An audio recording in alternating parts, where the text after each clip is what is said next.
Thank you very much. It's a pleasure to be here. I think this project is great. The questions are at the heart of my own work, so I'm really looking forward to learning from you what you've been doing over the last couple of years. So I had initially given an abstract for a talk I'm not going to give, because as I was looking at your website and sort of thinking, it seemed like this other talk would just make so much more sense. So that's what, apologies for you, to those of you who've heard a little bit of the talk on voices, and but there will be something new in it for everyone. So I've always been interested in the way the social worlds shape inner experience, and how things come to feel real and present. And what I've been doing most recently is trying to walk down that road by thinking about these weird experiences called voices. So the experience of a voice is the experience of being spoken to in the absence of a human speaker. This is our rock star in voice hearing, Joan of Arc. These experiences are, the people who work on these experiences assume that they are made out of thought, that there are processes which enable something that someone is thinking in some way to come to be experienced as not in their own head and not of their own doing. And I think culture and the way that we think about thinking plays a role in how people come to have these experiences. And this is why this talk resonates so much with what you guys are doing. So what is a voice? I have talked to hundreds and hundreds of people who have these experiences. And I would say that the more I talk, the richer and more complex these experiences come to be. But I would say that they have three features in overall. The first is that they are not me. So this is the one thing that people reliably say about their experience. How did you know that God spoke? It wasn't me. It didn't feel like me. It wasn't my voice timbre. It wasn't, it just didn't feel like it. It didn't feel like it was inside me. It just wasn't. Second thing they say is that there's something kind of blurry about the experience. They say some people are very clear. I heard the voice, it was over there, it sounded exactly like a human voice. Some people say it's very clear, it's in my mind, and I know that. But most people say, well, I heard it audibly in my mind. I heard it out loud in my mind. I heard it outside of me, but not with my ears. There's a sensory quality, but it's not fully sensory. There's something kind of odd. The other thing that's really important is that these experiences have minds, or they come from minds. This is why these experiences are when somebody is ill. This is why it's so different from listening to music. You hear a mind has the intention to talk, and it is talking to you with purpose. And that's quite striking. We think of these experiences as being associated with psychiatric illness. So roughly 1% of the population, more or less, meets criteria for what we would call schizophrenia, our most difficult psychiatric illness. But voices are found in other madnesses as well. And when somebody is obviously mad, they can hear voices slough off of the back of a car as it drives by. They can hear voices will speak out of their thigh. They will look at they will know that somebody is speaking words to them. If they experience themselves as hearing words different from those that the person is speaking. The person who's mad can feel like they're living inside a beehive of angry, harassing noise, voices directed at them. But they're also reasonably common in the general population. So if you go up to somebody with an NIH clipboard, you will get a rate of roughly 3%, maybe a little bit more. It depends how you ask the question though. So when I sit with Christians who seek an intimate back and forth relationship with God, typically 1 in 3 will say that at some point God has spoken in a way that they can hear with their ears. If you use a different questionnaire, you can get the rate the rates among an undergraduate population up to 70% of people who report they've had at least one experience of hearing a voice with an audible quality. They are extremely common in bereavement. So somewhere between 50 and, according to one study, 90%, that was in Japan, 90% of those who have lost somebody who is dear to them will see, hear, or feel the presence of the absent person in the months after their death. So these are odd experiences. They really matter in religion. They matter because they're evidence that God is real. So Yahweh spoke to Abraham. That's how Abraham knew that he was there. Jesus appeared first as an apparition to his disciples, and then he spoke to them. And it was because he spoke to them that they knew that he was back among them. The Quran was dictated to Muhammad. These experiences are direct first-person evidence that the supernatural is present in somebody's life. They matter in history. So if Augustine had not heard a voice, the history of Christianity would be different. So Augustine wanted to convert. You remember in his confessions, he felt torn against himself, but he couldn't bring himself, couldn't. And then one afternoon, he was talking to a friend, he was overwhelmed, runs into the garden, throws himself at the foot of a fig tree, and he hears a voice. Takes the voice to be God, and what he heard enabled him to cross over the boundary that kept him from Christian commitment. 3 voices gave Joan of Arc such confidence that she was able to walk into the court of the King of France, insist that he give her an army, persuaded him to give her an army. She won the battle with that army, and having won that battle may have preserved the kingdom.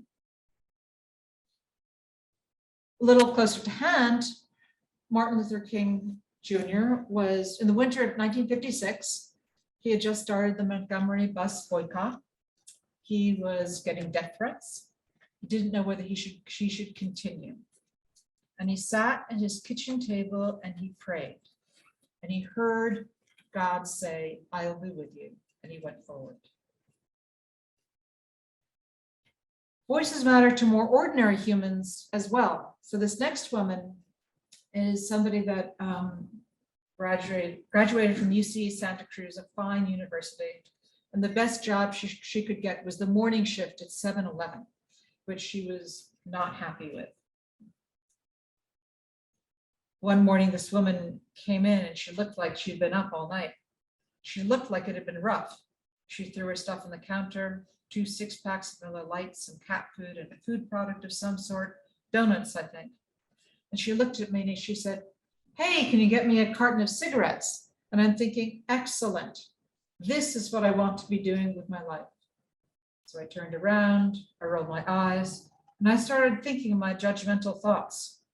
In that moment, I literally heard the voice of God say to me, "Do not judge this woman. I've created her in my image and I love her." And poor woman, I almost fell over. I'm like trying to give her change, and I'm like, whoa, the voice of God spoke to me. I have been changed ever since. Next example is from a woman in Chicago. This is an auditory experience. It was pretty early on in my relationship with him. Just had wonderful devotions and worships, and I just felt so close. I went out and it was the most god-awful day. It was icy rain and gray and cold, and it was sleeting. But then he just graced me the rest of the morning. The bus showed up right away, which it never does. I was reading and I missed my stop to get off, and I heard God say, "Get off the bus." I looked up and hollered, and the bus actually stopped. I just felt that intimacy all morning, like when you go from holding a new boyfriend's hand to kissing him goodnight. So that's an example in which a voice is not delivering the golden tablets. It's audible. The fact that it was audible really mattered to this woman. So many scientists, some scientists, believe that all voices come from a continuum, or they're all the same kind of process, or a broadly related process. And up at one end, you have persons with schizophrenia, and down at the other end, you have Martin Luther King Jr. and Augustine. I don't think that's true. I think that this is a capacity that many people possess, but only some people develop. I think it gets skewed by madness. It's pretty hard to convincingly make this argument, but that's what I think is true. I think it's shaped by culture in ways that are deeply interesting, and that it teaches us something about thought, the experience of thought itself. This is why I thought this would resonate with this story. So I've been doing work like this for a long time, typically in two parallel paths. One on the anthropology of religion, the experience and spiritual experience, and the other in psychiatric anthropology. And again, I've interviewed hundreds and hundreds of people who have experiences, who have had at least one voice and talk about their experiences as voices. I describe my method as comparative phenomenology. I see this as in the tradition of William James more than the tradition of Husserl and Heidegger, even though these are parallel traditions. By this, I mean that I talk the way a clinician talks. I probe the way a clinician probes. I'm talking to somebody, I'm really trying to be open, I'm trying to be prepared to learn something I've never heard before, to hear something that's utterly novel. But I also ask people questions based on my experience with other people. So I tend to ask follow-up questions like, did you hear it with your ears? Where was it located? Did you know where the person was standing in the room? How did you feel? How often does this happen to you? What did the voice say? How did you know? How did you know that it was this person speaking or that person speaking? And increasingly, so I'm trained as an anthropologist. I'm trained to lose myself in a group of people and to try to understand to some extent from the inside what it is like to live that sort of life.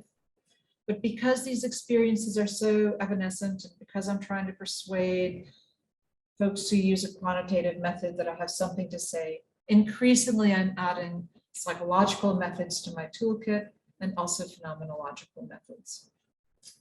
And what I wanted to talk about this evening was three things that I think that I've learned. The first thing is that I think there's a training of attention that helps to pull voices out of ordinary thought, a training of attention that produces voices among the non-obviously mad. And I think that training includes, I don't think this is a bullet point list, but I think that the training involves accepting that some other mind can speak in your mind or into your mind. It includes what I call inner sense cultivation, the capacity to visualize, to use your inner imagery to represent images, and to audiate, to use your inner world to represent spoken language. And it involves a skill that I didn't really appreciate until recently, which is just deciding that you're going to talk to somebody as if they are there. So the first example I'm going to use to illustrate this actually does come from this work with charismatic Christians that Eduard described. These are people, roughly a quarter of our country, who seek a personal relationship with God, who expect God to talk back to them as if God were a person among people to some extent. So if somebody comes into a church like this, first thing they've got to learn is that they have to learn something new about their mind, that their mind is not private, that thoughts and images and sensations that they might have understood to be their own thoughts and sensations actually aren't theirs at all, They're God speaking. They're God speaking into their mind. They need to come to accept that there's a permeable barrier or a permeable boundary to some extent between themselves and at least God.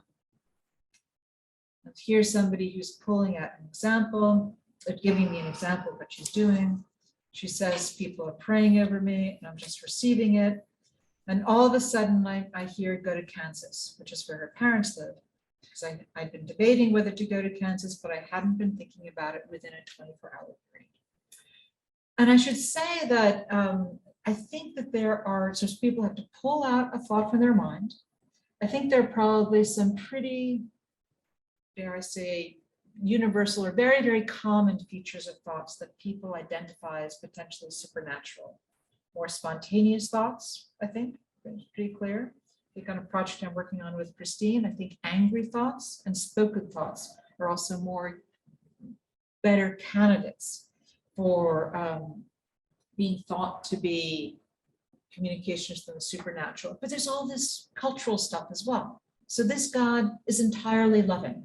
A pastor once said to me, if you think God is telling you to jump off of a bridge, that's not God. You are misjudging what God is saying. But the person also has to be practicing talking to God. That's also something she learns when she comes to a church like this. And she's doing two things. First of all, she's representing God, her encounters with God in her mind. She's sitting on a park bench. She's imagining God's arm around her shoulder. She's standing in the throne room. She's feeling the heat of his power on her cheeks. She's going for a walk. She's imagining what God is saying to her. But she is also told, just talk to God. Even if you don't believe it, just keep talking to God. He wants to know everything about your life. What you had for dinner for last night, where you're going for the weekend, just talk to him all the time. I know this is a skill because people would come to the church and they would say things like, God doesn't talk to me. Please, would you pray to God for me because I know God talks to you. And after some months, they would say things like, I recognize God's voice the way I recognize my mom's voice on the phone.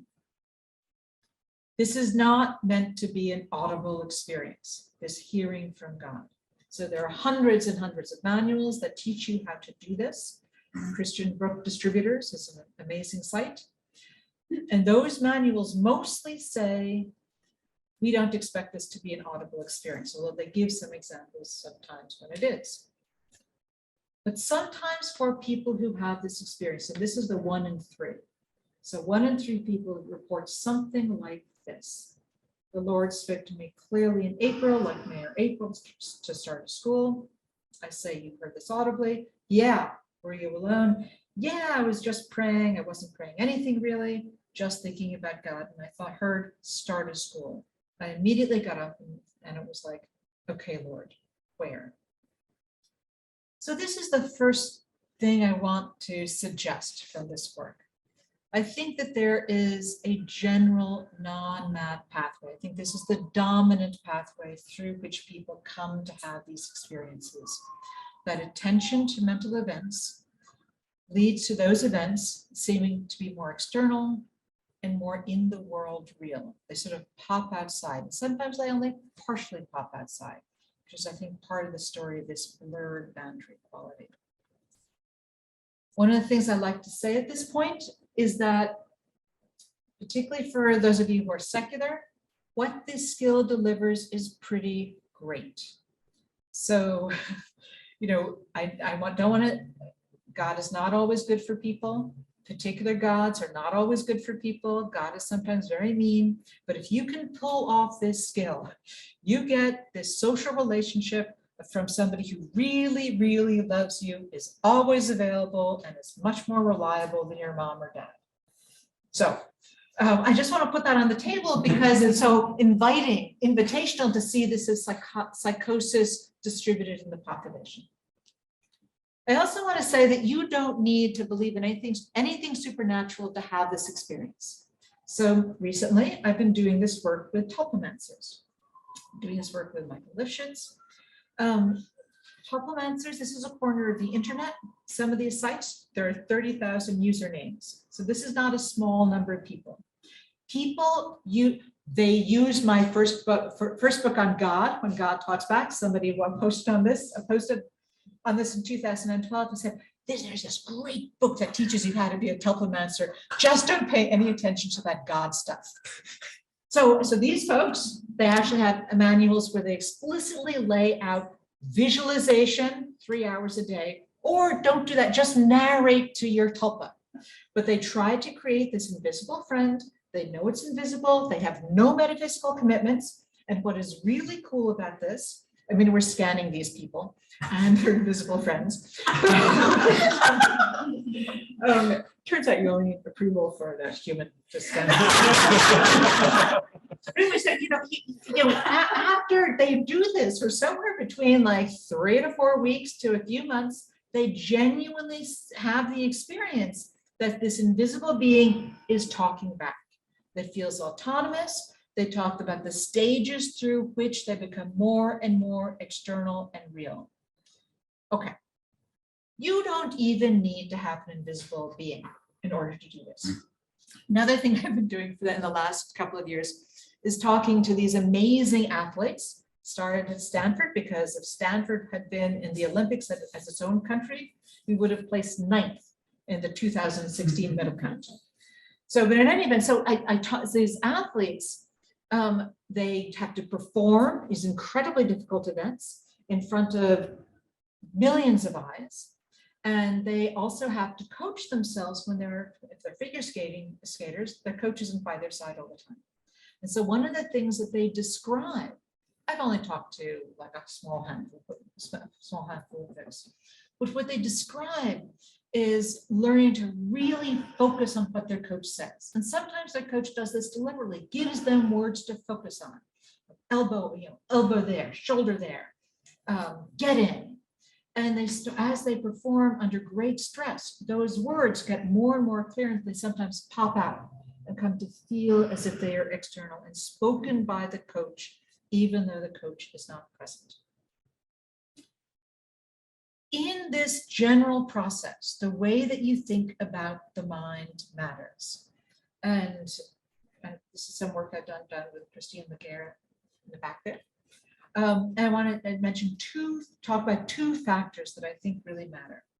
The first is absorption. So absorption is the capacity to be caught up in your inner world. I think it captures both the joy and the vividness of your inner imagery and your willingness to sort of suspend disbelief, to sort of enjoy the imagery for what it is without fretting too much about the fact that it's not real. One of the things that is, so it's represented, this is the Telican absorption scale. It has 34 items. You give it to somebody and you say, this sentence, does this statement apply to you? True or false? Sometimes I feel and experience things as I did as a child, different kinds of inner and outer sensory experiences. And before I did this big project, in many, many settings, I had seen that this scale among Christians, among secular undergraduates, among people of different faiths, this scale seems to pick up the vividness with which people experience invisible others and whether God feels real to them as a person and talks to them. Here's the second thing. And this is at the street of this conference. I'm going to take a moment to explain it. I think we have conflicting intuitions about the way that we experience thought. That it's very, in some sense, very basic for humans to think that thoughts are located in the mind. Nobody else can read your mind. Thoughts don't cause anything outside of your mind unless they motivate you to do stuff. And you generate your thoughts. People don't drop thoughts into your mind. That's a pretty basic model of how thoughts work. But notice that it doesn't work for the most secular people in the world because it doesn't make sense of dreams, right? So dreams don't feel like they come from you. They sometimes feel like they're not quite your mind. They're kind of a little weird. And if you push people, it's relatively easy to get them to recognize intuitions that a lot of this other stuff doesn't work for them. At times, doesn't work for them either. So that many people will think that we have the intuition that the mind can survive outside of the body. So that we might call that the soul. After somebody's died, there's something mind-like that can survive. That people who are very close, like twins, like in moments of great emotional intensity, one twin can understand if the other twin is in trouble. That you may have had the intuition that if you've been really angry at somebody and they had an accident, maybe in a little sense you were to blame. And we talk as if the anger came out of nowhere, the poem came to me, the song just appeared in my head, as if somehow somebody else is putting this in. So I'm going to call this, following Charles Taylor, porosity. The idea that the mind-world boundary is permeable in non-ordinary ways. And one of the things that we did leading on Christine's work, we developed a series of vignettes in which we invited people to think about, to see whether their cultures seem to support porous intuitions. And what I want to say is that we all have conflicting intuitions, but I think culture develops and elaborates some of these intuitions in different ways. Okay, so here's a vignette. Supposing in a distant community that's very much like this one, there's a woman named Martha. One day, Martha realizes that her neighbor Mary is really angry at her. She's been angry for a long time. As we were running a project, we got people to talk to people who were religious and see what they said about this venue. And then we would say, do you think Mary could hurt Martha in any way? Supposing Mary were a special kind of person. Supposing Mary said special kinds of words, do you think that could hurt Martha? Under what conditions might that happen? We also developed a scale in which we talked about, we pulled out different cultural elaborations of porous commitments. So spirits can use thoughts and feelings to hurt people. Evil thoughts can go out into the world like Wi-Fi or radio, like radio waves going directly into the world, and then cause bad things to happen to people without a spirit's help. So we did this work in the context of the Mind and Spirit Project, and I put up this picture just because I think it's a wonderful dinner picture. And so this is a group. Again, Christine was part of this project, and some other people. And these are the field workers, and our data czar, Para Weissman, and we worked in 5 parts of the world. And we did a bunch of things, but we had these rich, open-ended field work-like interviews in which the field workers were talking for 3 or 4 hours with people and asking them questions about the way they understood their mind, giving them these vignettes and these scales, and asking them about their spiritual experience. And then we put researchers, not the field workers, online at the equivalent of the DMV. And we asked people, members of the general population, these questions. And then we gave undergraduates in all of these locations many questionnaires to fill out. And no matter where we went, no matter how we asked the question, the more absorption people assented to, the more voices they reported, the more porosity they assented to, the more voices they reported. So that's where we reported that. So the general story here is that I think there's a general process that affects the way people attend to their own thoughts. And under some conditions, those thoughts somehow are experienced as popping outside. I know that there's much more to explore. Psychosis is a different kind of phenomenon that I'm not going to defend the difference right now, but what we know about psychosis is when people, there are people who report these experiences in general. When somebody looks obviously mad, they have more voices, they have louder voices, and they have meaner voices. And one of the things that we know, I think, or that I have learned, is that culture will affect these experiences. So I reported that there. So we did this project in which we looked at 20 people in California in a sort of hospital-related site in California, but people out of the hospital. 20 people just like that in Chennai in South India. 20 people in Accra, and inpatients in hospitals. And I've now talked to many more people than that. But the original study was 20, 20, 20. All people diagnosed with schizophrenia, all people ask all people the same kinds of questions about the content of their voices. What we heard, what we found is that in California, those voices were much more violent. Not one person, 16 of the 20 much more violent. We all talked about violence. And I really believe this now. We've now done more, we've done work in Russia now and in Shanghai. And in all of these, compared to all those 4 sites, again, small numbers in all those 4 sites, it's the Americans that come out with violent commandments. And not one American said their dominant voice was positive. Chennai, over half the sample here is family. They may find their family very annoying. Their family gives them many commands, clean up, eat dinner, get dressed, but their family, they know who is talking. In Chennai, when the voices are unpleasant, then voices are often unpleasant about sex. So people get afraid, as one man explained to me, that his voice was going to tell everybody that he masturbated. So these the voices, and these are sexually shaming, socially shaming sexual voices. Much less common in the US. We're talking something like, okay, I'm going to make this up, but something like 12 people in Chennai and 3 people in the United States. People in the United States, experience psychosis also gives you sensations on your body.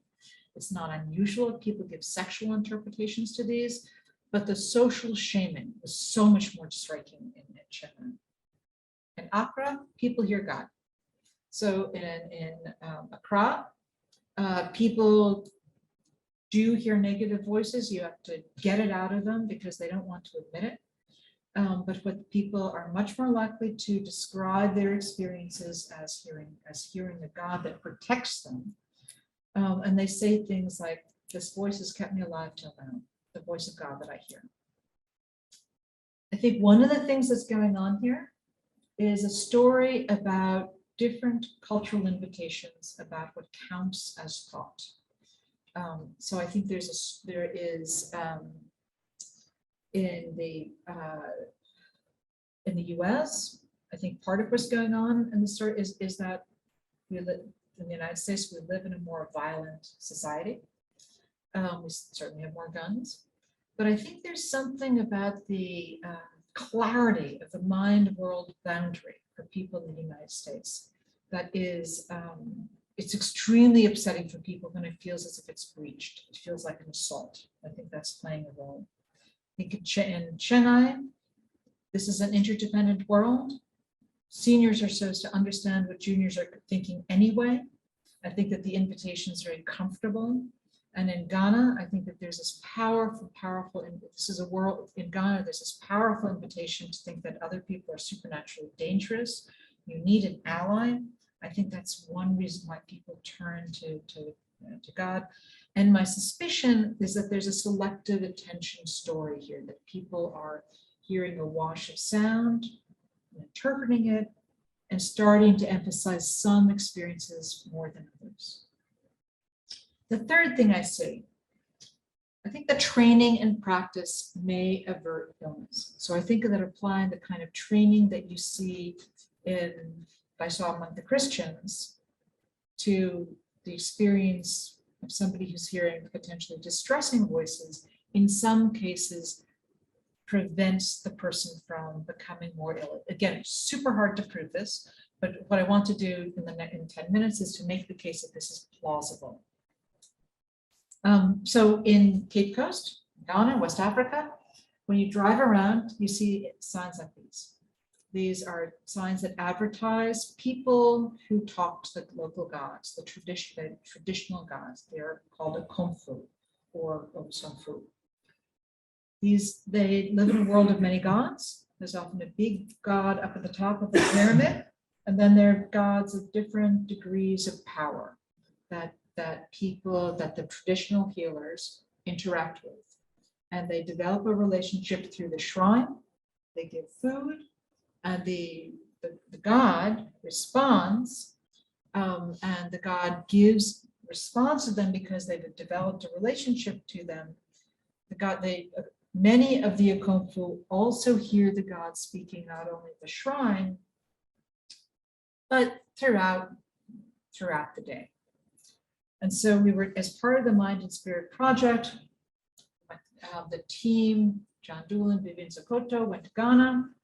They talked to 80 Akomfu and charismatic Christians, and 18 of those people said that they heard audible voices of the god more than once a week. So we all had already talked to them for 4 hours. I then flew over and I talked to people, each of these people, for an hour or more. And I would ask them about their experience of voices. What would the god say? What was that like for you? And then I played them this track. And this track, okay, it's very exciting. We'll see whether this works. And this track is meant to represent the experience of hearing distressing voices. It was developed by Pat Deegan, and we translated. No, we're going to do this, right? Right, but so we're going to play this, and my plan is to hold that up to these and see how this works. Oh, okay. I don't know how. I came for you. I came for you because you are the one. It's you. You're the one I came for. Stop. You are the one. It's you. It's you. It's you. It's you. It's you. Look at their eyes. Look at them. Their eyes are full of disgust. You have the way You smell. You are disgusting. Looking at you, seeing you, and see everything you do. And you are disgusting.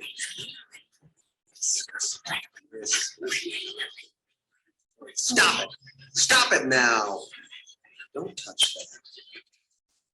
Don't touch it. Okay.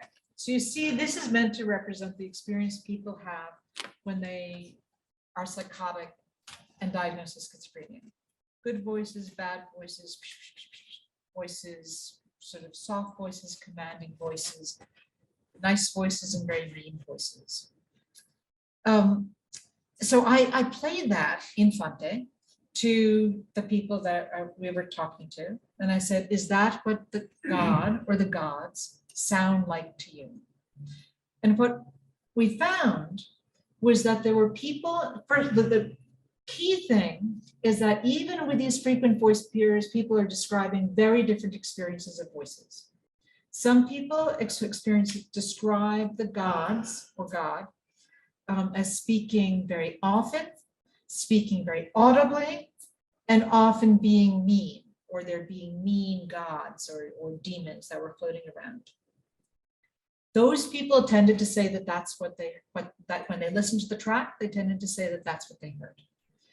The people who didn't hear the gods speak so often, who didn't think that the god was so audible, and who didn't think that the gods were so mean, tended to think that that track was insane. And so I just want to suggest that it's plausible that at least for some people with incipient psychosis, there's something that's being reined in. And these training skills that you find in religion are also maybe being used to rein in that potential psychosis. I could make that claim also in talking about spirit mediums. So in a group of formal study with 22 folks who hear voices frequently and who mostly interpret their voices with spiritualist, supernaturalist kind of mediumistic ways of talking, and in my own one-to-one experience visiting going to a training session or a training half week for people who become spiritualists, I saw the same thing. Same cultural framework, different experiences of the voices, and some of those voices are more frequent, more loud, and more mean. And what all of these people say is that once you go for the training, the voices become kinder, more under control, and better behaved. So again, in the training, and that for these folks is like the training that you find for the folks who I don't think are psychotic, the athletes, the telepomancers, the Christians.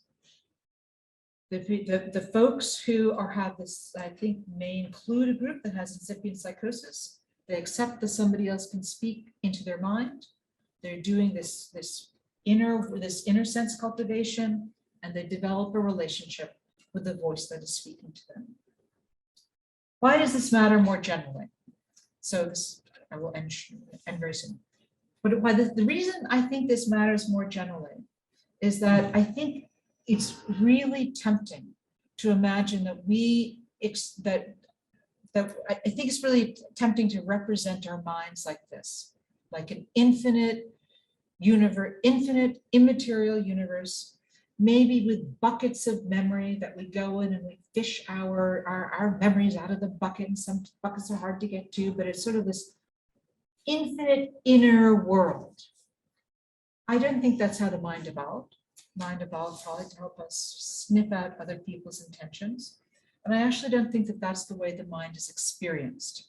I think that what I've come to realize, and I think this is maybe shared by many of you, I've come to realize that my own mind is full of commands, that it's more like a dinner party with unruly guests than it is like an infinite immaterial universe.